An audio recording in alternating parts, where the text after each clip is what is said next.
Hi guys, Squirrel here, and look what I'm parked next to. The Iveco Stralis Highway Truck of the Year 2013. Very nice. It's nowhere near as good as a Scania, of course, but you know.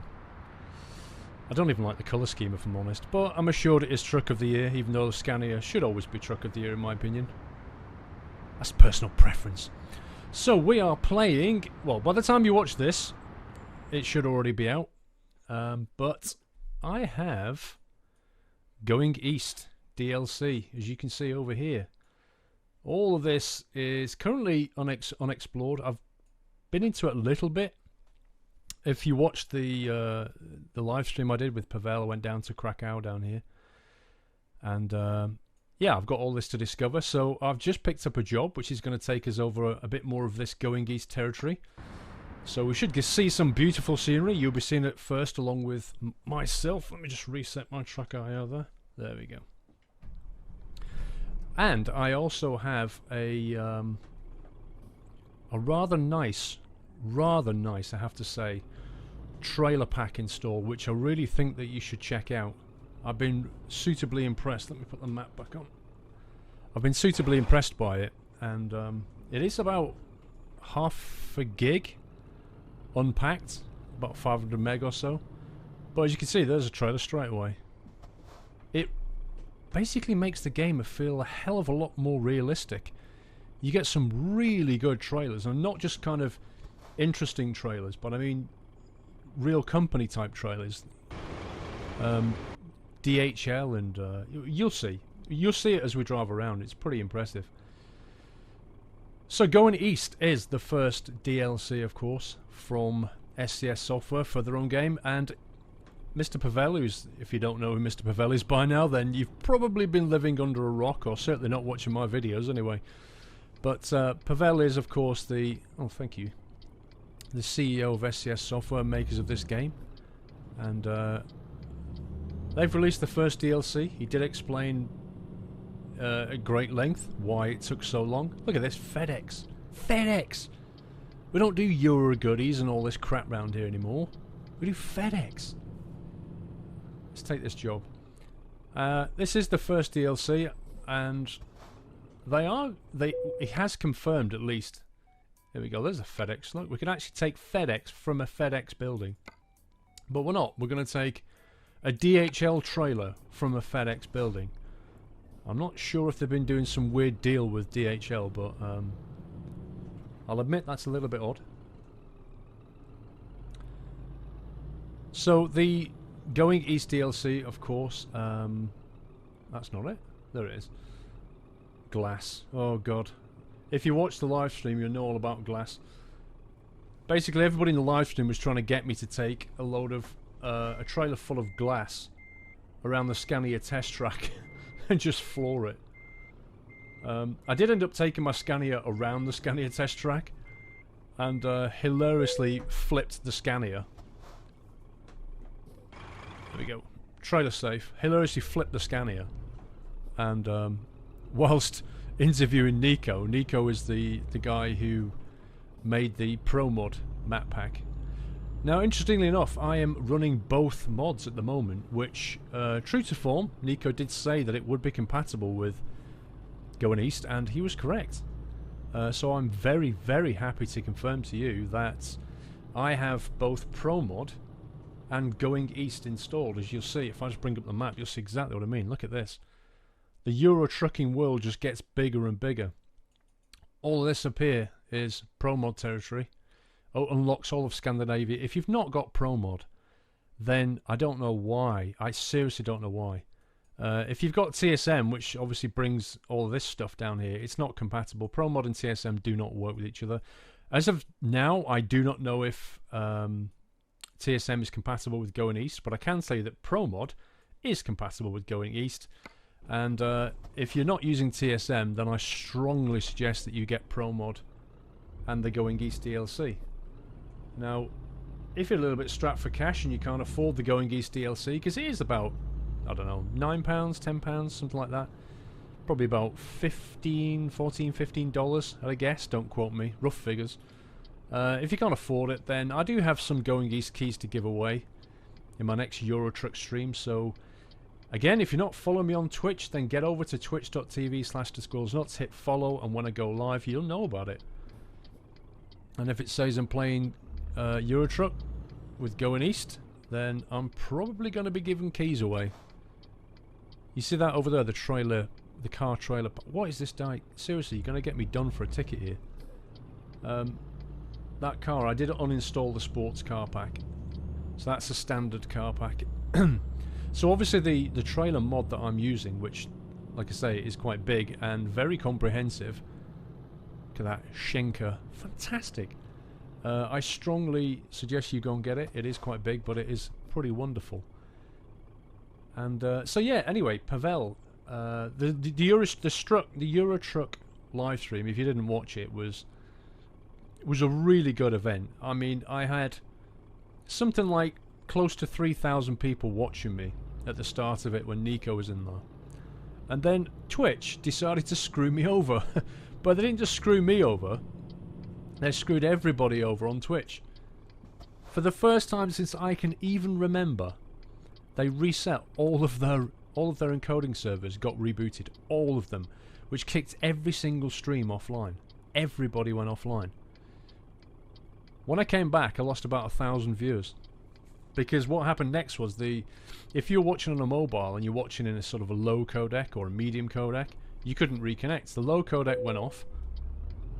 Then then that came back eventually, and the medium codec went off. It was just an absolute mess. So yeah, that kind of screwed things up a little bit, shall we say, for my live stream. Typical Twitch fashion, Twitchy as ever, but I did manage to keep about 1,800 people for most of the events, and that was great because a lot of people got to hear what Pavel had to say. And if you did miss it, I did put up videos, so you've got no excuse for wasting 2 hours of your life to hear all about Eurotruck and what their plans are for it. And I gotta say, it's great to hear that the SCS are going to be... Can't see anything coming. SCS are going to be keeping up with the support for Eurotruck whilst working on this thing called World of Trucks.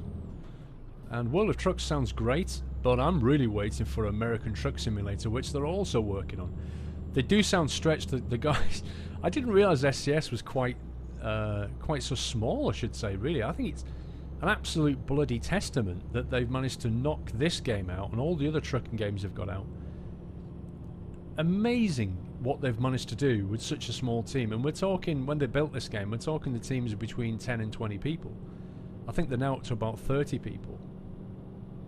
Which is just, it's tiny. For a software house, that is so small.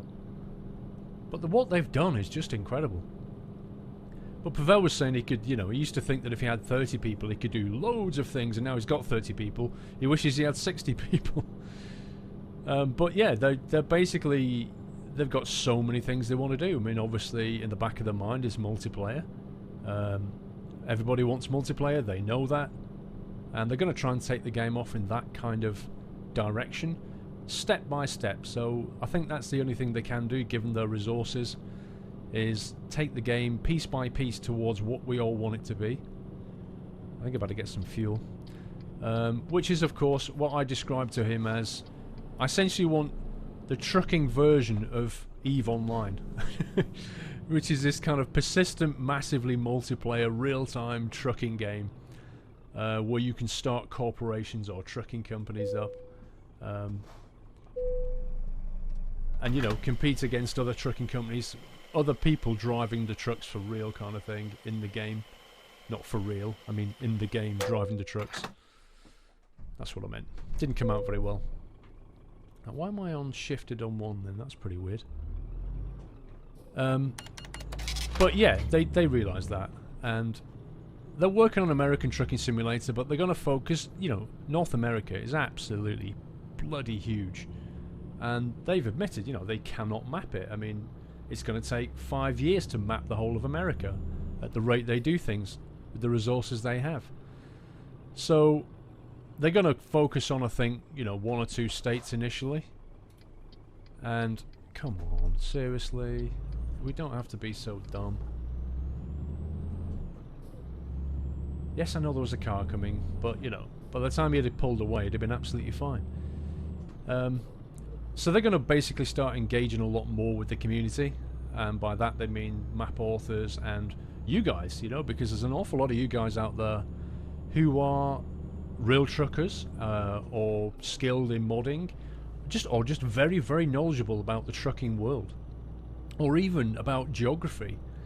And they're looking for people like that, so they're going to start building a sort of community hub where they can start reaching out to people and essentially get everybody to help. Everybody that wants to help, of course. Not everybody has the time or the inclination, but if you are of that inclination and knowledgeable about something in the trucking world or something that would expand this game, then they're going to basically start reaching out, and that will be your opportunity to step in, maybe model some stuff, or they do have very high standards, but at least provide information, you know, local information or trucking information, or, you know, if you know about the gear ratios of a DAF XF, you know, they're going to be asking questions like that because they don't have the in-house. They've learnt a lot in the trucking world, but they don't have in-house every kind of knowledge that they could possibly have.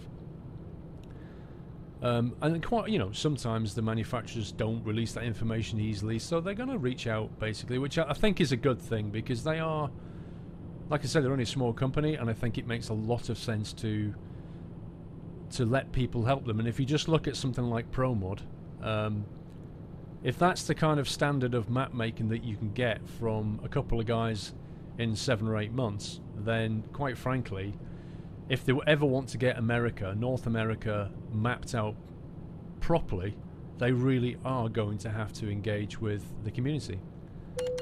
Oh, and I just got a speeding fence. Bastard. Excuse my French.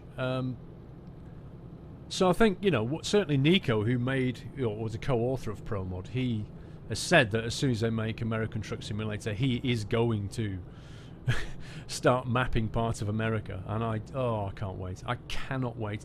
If you've not seen the SCS Software blog of, look at this trailer.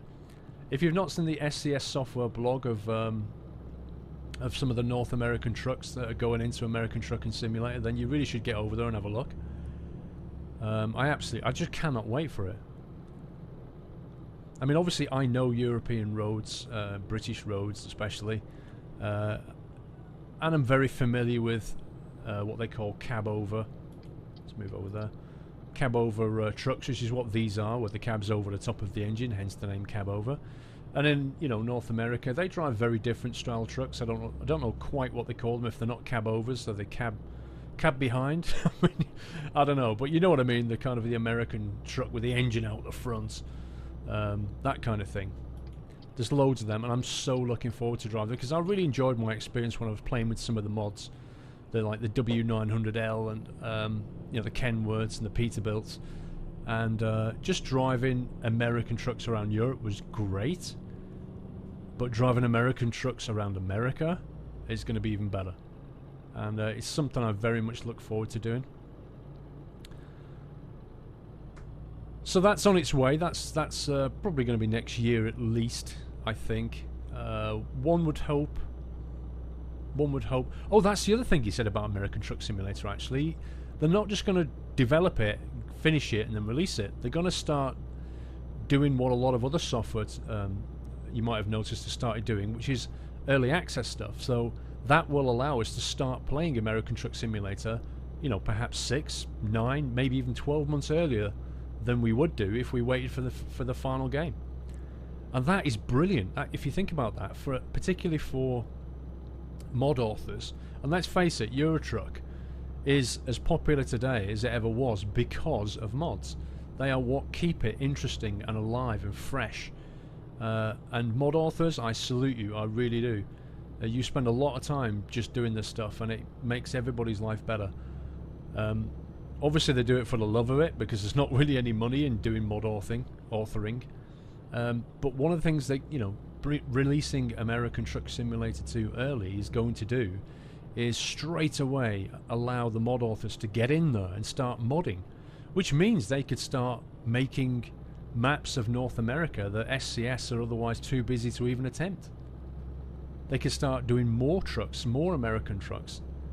It's just going to be fantastic. So as soon as American Truck Simulator comes out, it'll be like an early access type thing. I'm going to buy it straight away.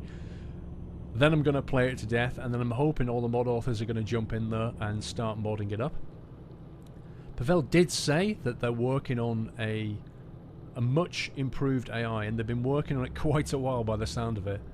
I mean, certainly from my brief stint of AI programming when I was at university, many moons ago you might say, but when I was back at university doing computer science and AI was one of the modules, I can tell you that AI programming is it's a law unto itself. I wouldn't say it's a black art, but it's a very kind of specialist subject, you might say. And for the guys down at SCS, just what are essentially just probably normal developers, getting stuck into AI it's got to be interesting and difficult in equal measure, I would have thought. But the fact they're obviously rewriting the AI because they realise that, you know, the cars that the AI cars that come onto the road, filtering is just pants. Quite honestly, they don't give way. They're actually going to start making the AI just function better, so that it does change lanes, so that they do give way. Speaking of the AI, and there's the camera. I saw it too late. I was too busy focusing on whether that guy was braking and going to move over. That's 2 speeding tickets I've had. That's like nearly $1,000 in fines, which is another thing which I think needs addressing. It's just a bit too steep if you ask me, but hey ho. Maybe you'd argue otherwise. Maybe I should be slowing down.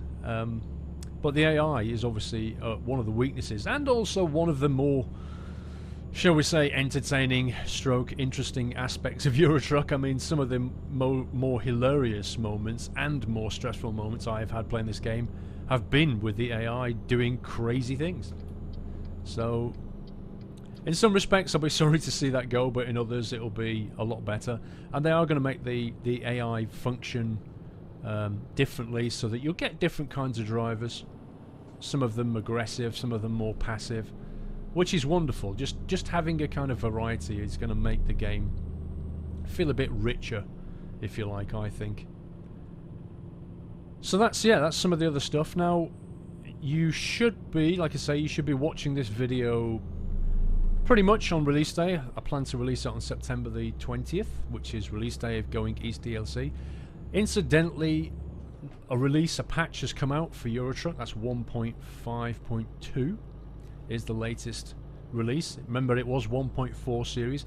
You need 1.5 if you want to buy Going East. Now, 1.5 is a patch, so you don't need to pay for it. It's just a straightforward patch. If you use Steam, it'll come out automatically. You don't need to update it. If for whatever reason it doesn't update automatically, you can actually right click on it, do properties, and go to the one of the tabs along the top. I can't remember, it's near the end, and it basically says that, you know, you want to take part in some of the betas and stuff, you know, the early access type thing. So you can get it that way, you can kind of force it that way, but it should come out normally on September the 20th. If you don't use Steam, then I would argue that you're crazy, and you should probably get yourself the Steam key. It shouldn't cost you anything extra. Certainly if you get in touch with SCS, I'm sure they'll take your key and give you a Steam one. But, you know, quite often wherever you bought it from, you can get a Steam key, and it's just easier. It's just a lot easier to have Steam handle it. But if you want to if you don't want to use Steam, then you can just go and download the patch from the SCS website, the download section. Oh, you're kidding me. What the hell? I couldn't even see the traffic light. This is not going well. There's like over $1,000 in fines now. Red light and 2... I'm a terrible driver, good grief. Too busy chinwagging, that's what it is. I should be focusing on the road a lot more. So you can anyway go and get the patch from the SCS website and patch your game. Don't go manually patching it if you've got the Steam version. That would probably be a path to pain. But there are some good little bits and pieces in the patch. They've fixed some of the truck interiors, which is obviously a nice thing. They've got several new cars apparently in the AI traffic. There are some new cars now. You eagle-eyed people amongst you are probably better looking for that one. By the way, speaking of Eagle Eye, I think I might hang a right here and go and pick up a couple of these discovery points en route. I can see 2 actually. I think the one... Can you see them on the map down there, bottom right? I think we're going to pass a recruitment agency. I'm guessing the second one in the corner there is going to be a... what looks like a large truck dealer. So they've done a lot of little map tweaks, especially around Germany and Poland. Oh, you're not getting me on a red signal this time. Bloody game. Germany and Poland, apparently there's been a lot of little tweaks around there, so probably nothing major, just smooth things out. They've done something in the upgrade shop. They've improved it to do with add-ons and stuff. I'm not exactly sure what. Oh look, a pedestrian. But she feels a bit lonely. Oh, there's another one. Bloody hell, that's 2. So speaking of pedestrians, they've fixed some of the pedestrians disappearing. Now if you look, we're actually in Warsaw, which is one of the bigger cities. Just look at this scenery, he says, almost driving into a vehicle. But we mustn't ignore the scenery, because this is obviously the latest content, and I'm sure SCS are up to their usual very high standard. Let's just nip down here and hope I can do a quick U-turn. Maybe we should just go and have a quick look on the roof actually. I can see a bit better up here. Oh, it's a Majestic. Let's have a quick turn around inside, shall we? It's a Majestic truck dealer in Warsaw. Is that a Majestic? I don't think it is. What's that doing here? So one of the questions I did ask him, speaking of Majestic, I did ask him about Majestic and how are they going, because it is the only truck in this game that doesn't have the real name, if you like, the real company name. It is of course meant to be Mercedes-Benz, or Daimler Mercedes as he likes to call it. There we go. Let's get out of here. We don't really late with this delivery, do we? It's DHL. It's probably got some very important parcels in the back. And DHL have a reputation to upkeep. So apparently you want to take a left turn, but I'm thinking straight on looks pretty just as straightforward to me. Let's go straight on, just to be different and annoying. Part of me likes annoying these little sat-navs, making them recalculate their route, because they always start freaking out when you don't go the way you want them to. Like, turn left and you go straight on. Recalculating route. Turn around when possible. And all this kind of crap. I don't know about you, but I mean, sat-navs, they're useful. They really are useful. But they've got me into a pickle a number of times. Particularly when I was down in Cornwall.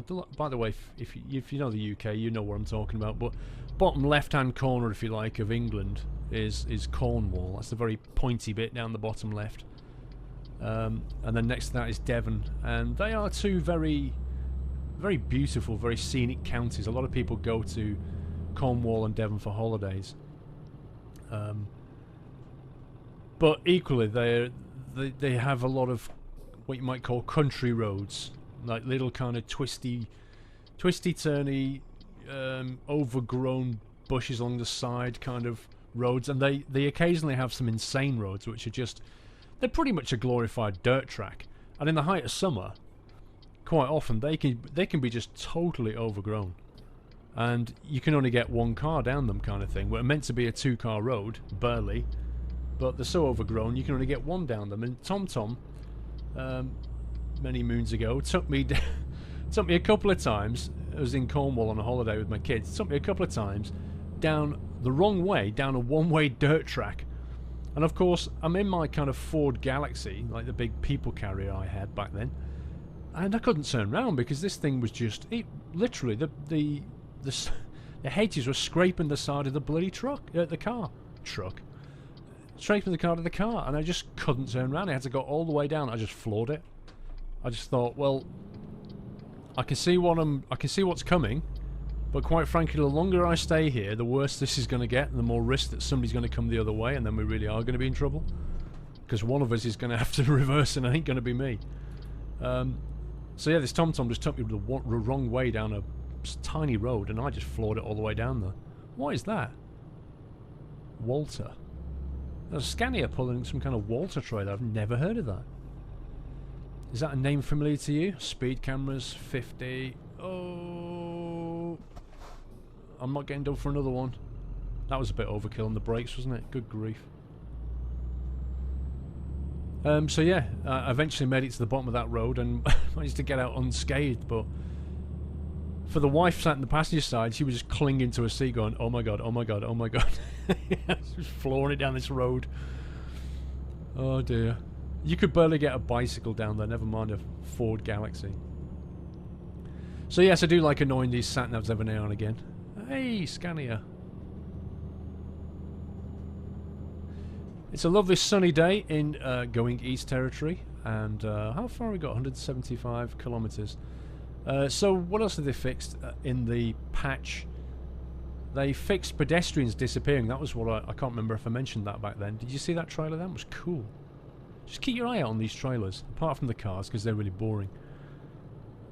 They fixed pedestrians disappearing, and I've actually commented on that a few times in videos. I think Man Up was definitely a video I remember, where I was watching a couple of pedestrians and they walked into a car park, walked along the length of the car park, and then vanished right in front of me. Oh, this is lovely. This is lovely. Let's have a look at this. Oh yeah, look at that. That's beautiful. Of course, if you know Warsaw, you might even know where this is. I haven't got a clue, I'm sorry. I'm trying not to crash my truck whilst taking an outside view, which is not a normal thing that a truck driver does, take a third-person outside view of a truck. So this scenery, look at this Hoya. Hoya. A lot of the fuel canisters, the fuel trailers I've noticed, have got some wicked paint schemes.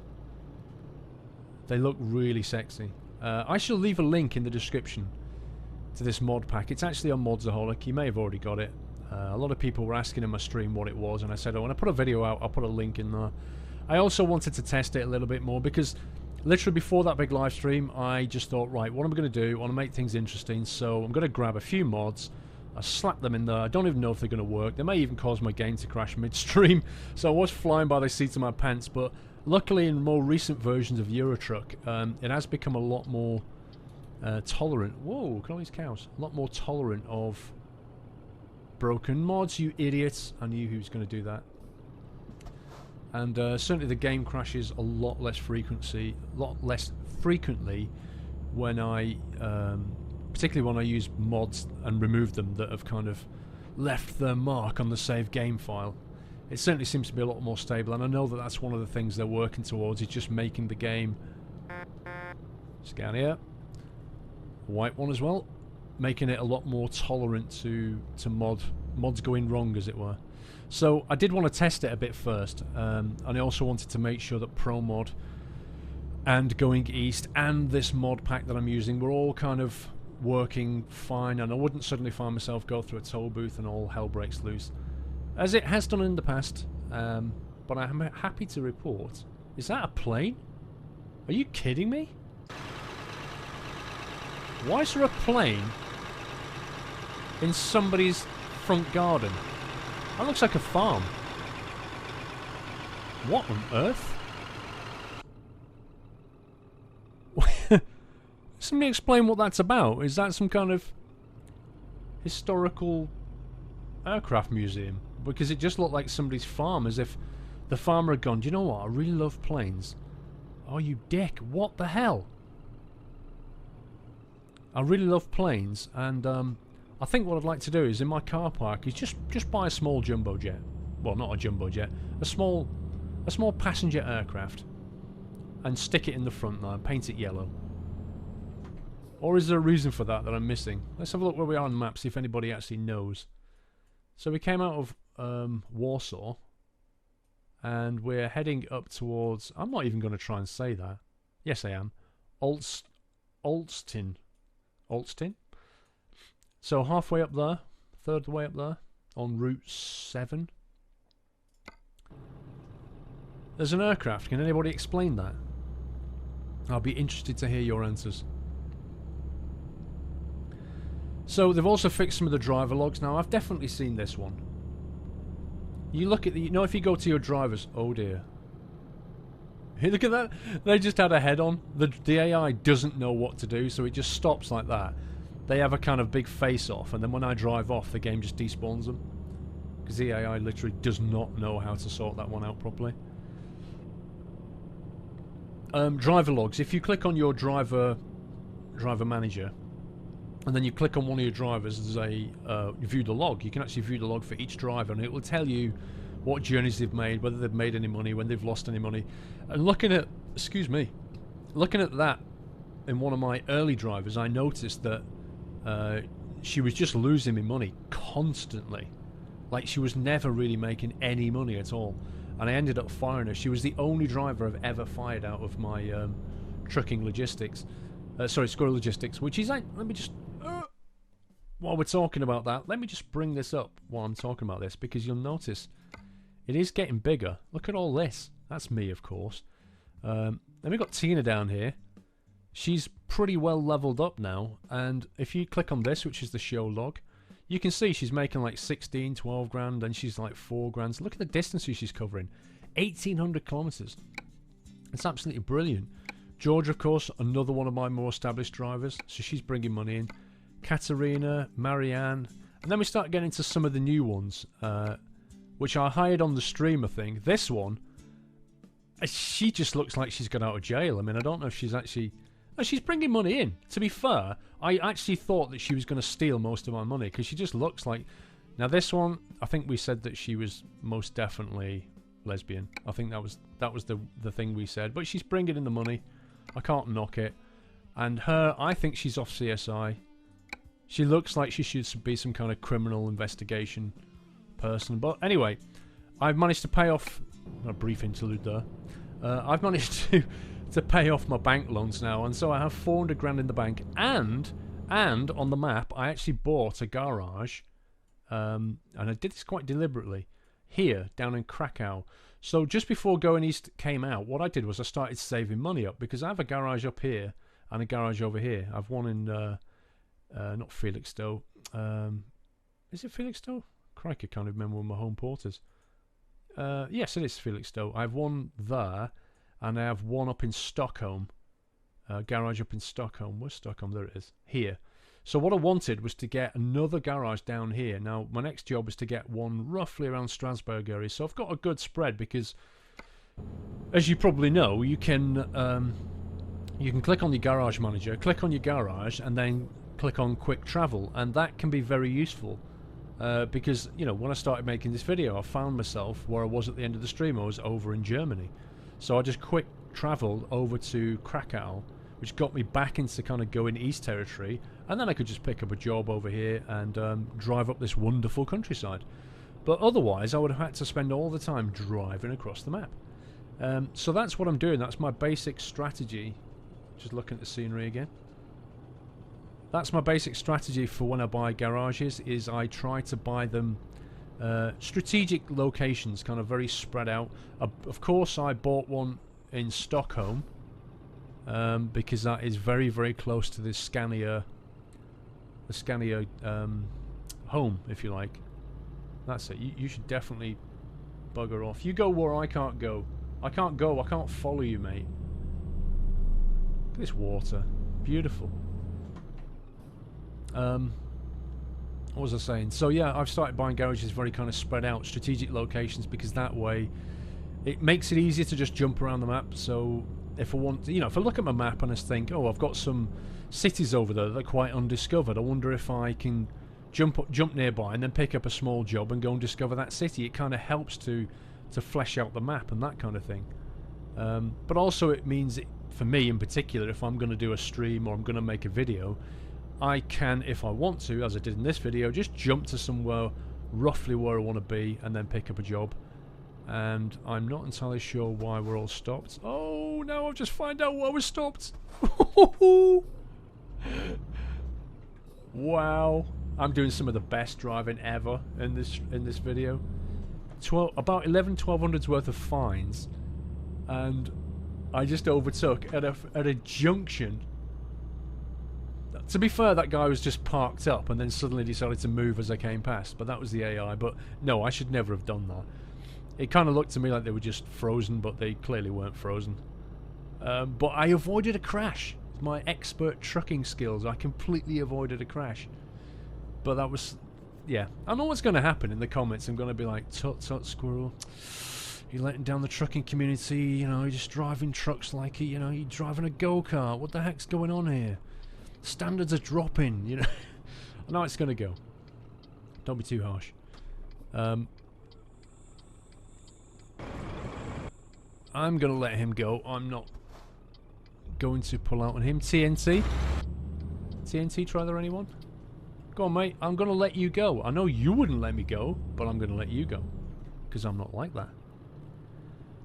What else did they do? They apparently polished, in quotes, the automatic gearbox logic. So I don't use the automatic gearbox now, so you can probably confirm that better than me. I use the manual shifter.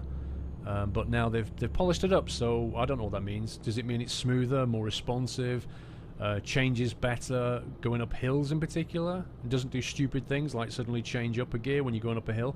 I don't know. Play with it. Let me know. Leave some comments. What else have we got? The consumption gauge and pressure screen on the Scania dashboard. So, here's the dashboard. So what have they done? Ooh, yes they have indeed. The fuel consumption gauge. Oh yeah, look, just underneath the rev counter. Can you see it? Where's the air pressure? I'm not a truck driver, so you guys are going to help. But if I put my foot down, can you see? Where's the air pressure one? I'm probably going to crash doing this. Okay, so on here somewhere is an air pressure screen and a consumption gauge. I'm pretty certain the consumption gauge is underneath that rev counter. And underneath that, is that the air pressure? I think. I could be wrong about that. And there's little tweaks. Hazard warning made independent of the blinkers. You know, just minor stuff. There's also an option if you go to settings, there's an option to turn off the rumble strip. I don't know about you. I left it on for so long thinking, nope, I'm going to miss the rumble strip. If I'm hearing that noise, I shouldn't be on the rumble strip. That's my bad. I'm going to leave it on. I am definitely going to leave it on. They've given me an option to turn it off. First thing I've done, turn it off. I can't live with it.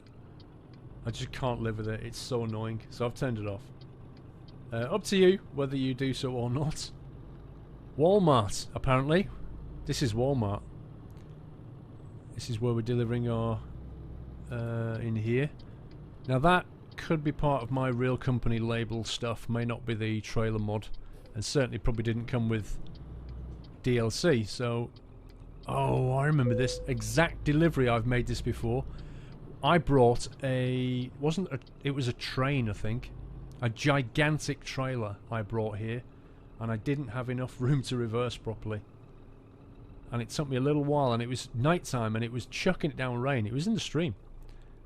And it was quite a difficult reverse, actually, but I managed to do it. Let's see if I can do a bit better with the normal trailer.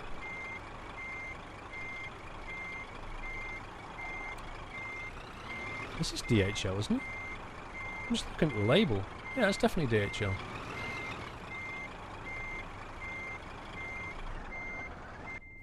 Right, let's straighten it up.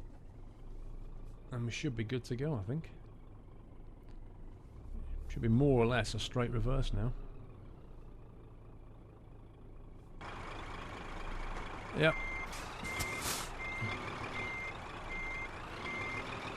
A little bit of left, a little bit of right. Bang on. That's bang on the money. That's beautiful. Absolutely beautiful. Hopefully, yep, that's an excellent. 10 grand, you can see I managed to get level 27. I almost got level 27 during the stream. but it didn't quite happen. And let's turn the parking brake back off. So this, oh look, total, do you see? Total. You recognise total? You should do. Let's turn the engine off. So this has been a Going East, the first Going East video. Let's just get rid of that. Where did that trailer go? What the hell? That's a bit random. And yes, so if you've not got Going East, strongly suggest you get it. I don't see why you wouldn't want to increase the size of your map. But, as ever, I should be giving some keys away to Going East if you want to try and win one. Don't forget to get your game patched up to 1.52. Take care, guys, and until the next video, happy trucking.